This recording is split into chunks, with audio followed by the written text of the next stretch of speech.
बिस्मिल्लाहिर्रहमानिर्रहीम। अस्सलाम वालेकुम दोस्तों, हम अपने चैनल पर आपको खुश आमदीद कहते हैं। उम्मीद करते हैं आप सब दोस्त खैरियत से होंगे। या रसूलुल्लाह सल्लल्लाहु अलैहि वसल्लम, आप सल्लल्लाहु अलैहि वसल्लम की ज़िंदगी का मुश्किल तरीन दिन कौन सा था? हज़रत आयशा रज़ी अल्लाह तआला अन्हा ने एक दिन हज़ूर अकरम सल्लल्लाहु अलैहि वसल्लम से सवाल पूछा तो आप सल्लल्लाहु अलैहि वसल्लम ने क्या फरमाया?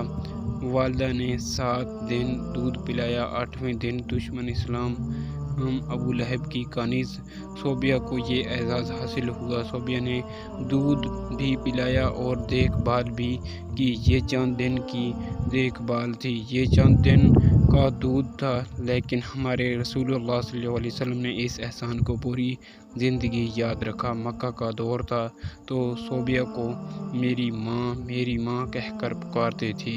इनसे हुस्न सलूक भी फरमाते थे, इनकी माली मुआवनत भी करते थे। मदनी दौर आया तो मदीना से अबू लहब की कनीज़ सोबिया के लिए कपड़े और रकम भिजवाते थे। हज़रत हलीमा सादिया माँ थे, ये मुलाकात के लिए आए। देखा तो उठ खड़े हुए और मेरी माँ पुकारते हुए इनकी तरफ दो बढ़े। वो करीब आए तो अपने सर से वो चादर उतार कर ज़मीन पर बिछा दी, जिसे हम कायनात की कीमती तरीन मताए समझते हैं। अपनी रज़ाई माँ को इस पर बिठाया, गौर से इनकी बात सुनी और इनकी तमाम हाजतें पूरी फरमा दिए। ये भी जहन में रहे, हज़रत हलीमा सादिया ने इस्लाम कबूल नहीं किया था, वो अपने पुराने मज़हब पर कायम रही थी। फ़तह मक्का के वक्त हज़रत हलीमा की बहन खिदमत में हाजिर हुई। माँ के बारे में पूछा, बताया गया वो इंतकाल फरमा चुकी हैं। रसूलुल्लाह सल्लल्लाहु अलैहि वसल्लम की आंखों में आंसू आ गए, रोते जाते थे और हज़रत हलीमा को याद करते जाते थे।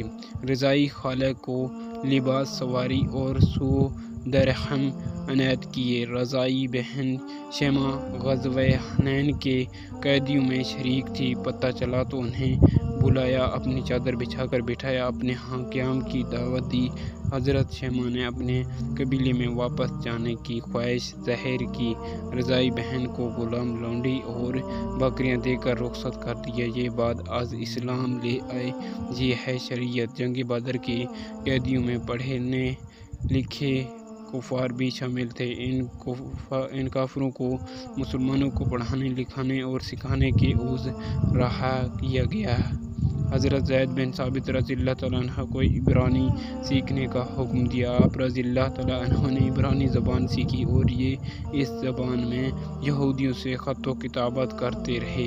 काफिरों का एक शायर था, साइल बिन उमरो, ये रसूलुल्लाह सल्लल्लाहु अलैहि वसल्लम के ख़िलाफ़ अश्ताल अंगेज़ तकारीरें भी करता था और तौहीन आमेज़ शायर भी कहता था। ये जंग बदर में गिरफ़्तार हुआ। साइल बिन उमरो को बारगाह रिसालत में पेश किया गया। हज़रत उमर रज़ियल्लाहु तआला अन्हु ने तजवीज़ दी, मैं इसके 2 निचले दांत निकाल देता हूँ, ये इसके बाद शायर नहीं पढ़ सकेगा।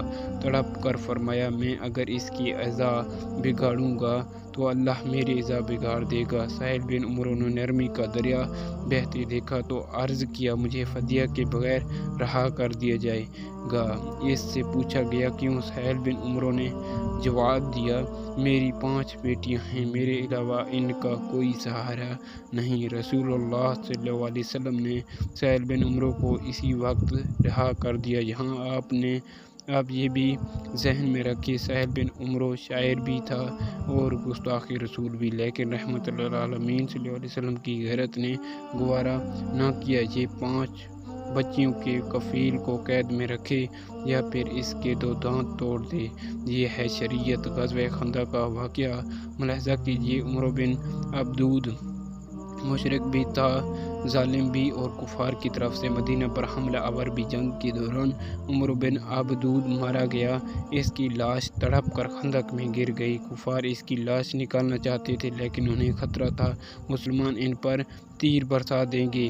कुफार ने अपना सफ़ीर भिजवाया। सफ़ीर ने लाश निकालने के लिए نکالنے کی عوض 10,000 دینار دینے کی پیشکش کی۔ رحمت للعالمین صلی اللہ علیہ وسلم نے فرمایا میں مردہ فروش نہیں ہوں، ہم لاشوں کا سودا نہیں کرتے، یہ ہمارے لیے جائز نہیں۔ کفار کو عمرو بن عبدود کی لاش اٹھانے کی اجازت دے دی۔ کبھی خیبر کا قلعہ فتح ہوا تو یہودیوں کی عبادت گاہوں میں تورات کے نسخے پڑے تھے، تورات کے سارے نسخے اکٹھے کروائے اور نہایت ادب کے ساتھ یہ نسخے یہودیوں کو پہنچا دیے، اور خیبر سے واپسی پر فجر کی نماز کے لیے جگانے کی ذمہ داری حضرت بلال رضی اللہ تعالیٰ عنہ کو سونپی گئی۔ حضرت بلال رضی اللہ تعالیٰ عنہ کی آنکھ لگ گئی، سورج نکل آیا تو قافلے کی آنکھ کھلی۔ رسول اللہ صلی اللہ علیہ وسلم نے حضرت بلال رضی اللہ تعالیٰ عنہ سے فرمایا بلال آپ نے یہ کیا کیا؟ حضرت بلال رضی اللہ تعالیٰ عنہ نے عرض کیا یا رسول اللہ صلی اللہ علیہ وسلم، جس ذات نے آپ صلی اللہ علیہ وسلم کو صلاح دیا اس نے مجھے بھی صلاح دیا۔ تبسم فرمایا اور حکم دیا تم اذان دو۔ اذان دی گئی، آپ صلی اللہ علیہ وسلم نے نماز ادا کروائی اور پھر فرمایا تم جب نماز بھول جاؤ تو پھر جس وقت یاد آئے اسی وقت پڑھ لو۔ حضرت حذیفہ بن یمان رضی اللہ تعالیٰ عنہ سفر کر رہے تھے، کفار جنگ بدر کے لیے مکہ سے نکلے۔ کفار نے راستے میں حضرت حذیفہ رضی اللہ تعالیٰ عنہ کو گرفتار کر لیا۔ آپ سے پوچھا گیا آپ کہاں جا رہے ہیں؟ حضرت حذیفہ رضی اللہ تعالیٰ عنہ نے عرض کیا مدینہ۔ کفار نے ان سے کہا آپ اگر وعدہ کرو آپ جنگ میں شریک نہیں ہوں گے تو ہم آپ کو چھوڑ دیتے ہیں۔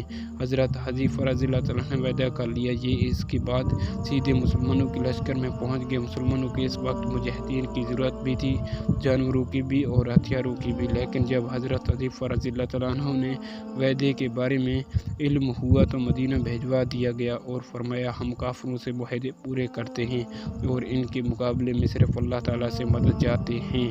نجران کے عیسائیوں کا 14 رکنی وفد مدینہ منورہ آیا۔ رسول اللہ صلی اللہ علیہ وسلم نے عیسائیوں پادریوں کو نہ صرف ان کے روایتی لباس میں قبول فرمایا بلکہ انہیں مسجد نبی صلی اللہ علیہ وسلم میں بھی ٹھہرایا اور انہیں ان کے عقیدے کے مطابق عبادت کرنے کی اجازت بھی تھی۔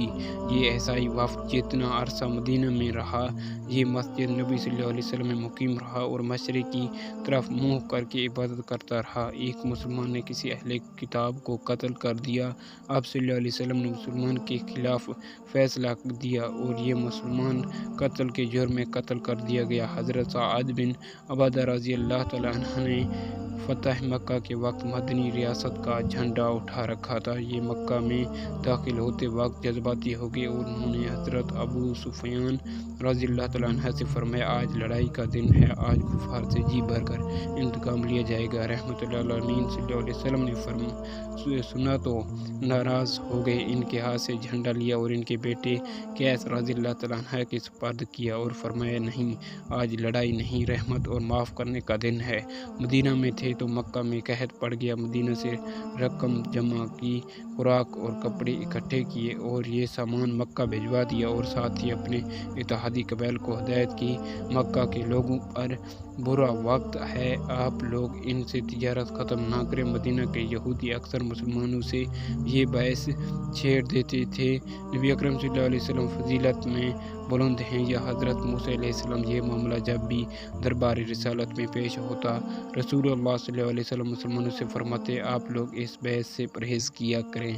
سمانہ بن آسال نے رسول اللہ صلی اللہ علیہ وسلم کو قتل کرنے کا اعلان کر رکھا تھا، یہ گرفتار ہو گیا، اسلام قبول کرنے کی دعوت دی، اس نے انکار کر دیا، یہ 3 دن قید میں رہا، اسے 3 دن دعوت دی جاتی رہی، یہ مذہب بدلنے پر تیار نہ ہوا تو اسے چھوڑ دیا گیا، اس نے راستے میں غسل کیا، نیا لباس پہنا، واپس آیا اور دست مبارک پر بیعت کر لی۔ ابو العاص بن ربیع رحمۃ اللہ عالمین کے داماد تھے، رسول اللہ صلی اللہ علیہ وسلم کی صاحبزادی حضرت زینب رضی اللہ تعالیٰ عنہا نے ان کے عقیدے میں تھے، یہ کافر تھے، یہ تجارتی قافلے کے साथ शाम से वापस मक्का जा रहे थे। मुसलमानों ने काफिले का माल छीन लिया। ये फरार होकर मदीना आ गए और हज़रत ज़ैनब रज़ियल्लाहु तआला अन्हा के घर पनाह ले ली।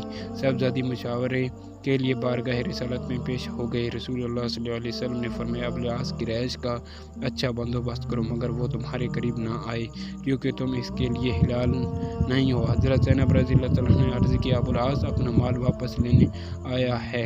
माल छीनने वालों को बुलाया और फरमाया गया, ये माल गनीमत है और तुम इसके हकदार हो, लेकिन अगर तुम मेहरबानी करके अबुल आस का माल वापस कर दो तो अल्लाह ताला तुम्हें अजर देगा। साहबा रज़ियल्लाहु तआला अन्हु ने माल फ़ौरन वापस कर दिया। आप मुलाहिज़ा कीजिए, हज़रत ज़ैनब रज़ियल्लाहु कबूल इस्लाम की वजह से मुशरिक खावंद के लिए हिला नहीं थे, लेकिन रसूलुल्लाह सल्लल्लाहु अलैहि वसल्लम ने दामाद को साहबजादी के घर से नहीं निकाला। हज़रत आयशा रज़ियल्लाहु तआला अन्हा ने एक दिन रसूलुल्लाह सल्लल्लाहु अलैहि वसल्लम से पूछा, ज़िंदगी का मुश्किल तरीन दिन कौन सा था?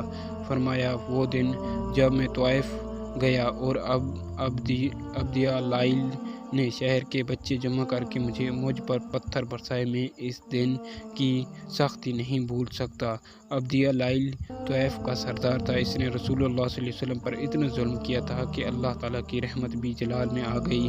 हज़रत जिब्रील अमीन तशरीफ़ लाए और अर्ज़ किया, अगर इजाज़त दे तो हम इस पूरे शहर को दो पहाड़ों के दरमियान पीसते हैं। ये सीरत का इस नौइयत का वहद वाक़या था कि जिब्राइल अमीन ने गुस्ताख़ी रसूल पर किसी बस्ती को तबाह करने की पेशकश की हो और अब्दिया लाइल इस जुल्म की वजह था। अब्दिया लाइल एक बार तवाइफ के लोगों का वफ़द लेकर मदीना मुनव्वरा आया। रसूलुल्लाह सल्लल्लाहु अलैहि वसल्लम ने मस्जिद नबवी में इसका खैमा लगाया और अब्दिया लाइल जितने दिन मदीना में रहा, रसूलुल्लाह सल्लल्लाहु अलैहि वसल्लम हर रोज़ नमाज इशा के बाद इसके पास जाते, इसका हाल अहवाल पूछते, इसके साथ गुफ्तगू करते और इसकी दिलजोई करते। अब्दुल्ला बिन अबी मुनाफिक आज़म था, ये फौत हुआ तो इसकी तदफीन के लिए अपना कुर्ता मुबारक भी दिया, इसकी नमाज जनाजा भी पढ़ाई और ये भी फरमाया, मेरी 70 दुआओं से अगर इसकी मग़फ़रत हो सकती तो मैं 70 मरतबा से ज़्यादा बार बार इसके लिए दुआ करता। मदीना की हदूद में आपकी हयात में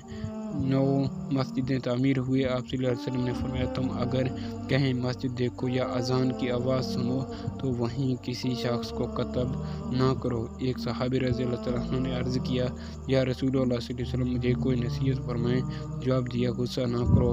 वो बार बार पूछता रहा। आप सल्लल्लाहु अलैहि वसल्लम हर बार जवाब देते, गुस्सा ना करो। और अल्लाह ताला ने एक जगह रसूल सल्लल्लाहु अलैहि वसल्लम के बारे में फरमाया, पैगम्बर अल्लाह की बड़ी रहमत हैं, आप लोगों के लिए बड़े नरम मिजाज वाक़ हुए हैं। आप तंग को और संग दिल होते तो ये सब आपकी गिरदोपेश से छट जाते, और लेकिन हम लोग न जाने कौन सी शरीयत तलाश कर रहे हैं, हम किसी शरीयत का मुतालबा कर रहे हैं। क्या कोई साहिब इल्म मेरी रहनुमाई कर सकता है? दोस्तों, अगर हमारी ये वीडियो आपको पसंद आई है तो इसे लाइक करें, सब्सक्राइब करें, अपने दोस्तों के साथ शेयर करें और आखिर में कमेंट कर दीजिए। Thanks for watching. अल्लाह आपका हामी नासिर और निगहबान रहे।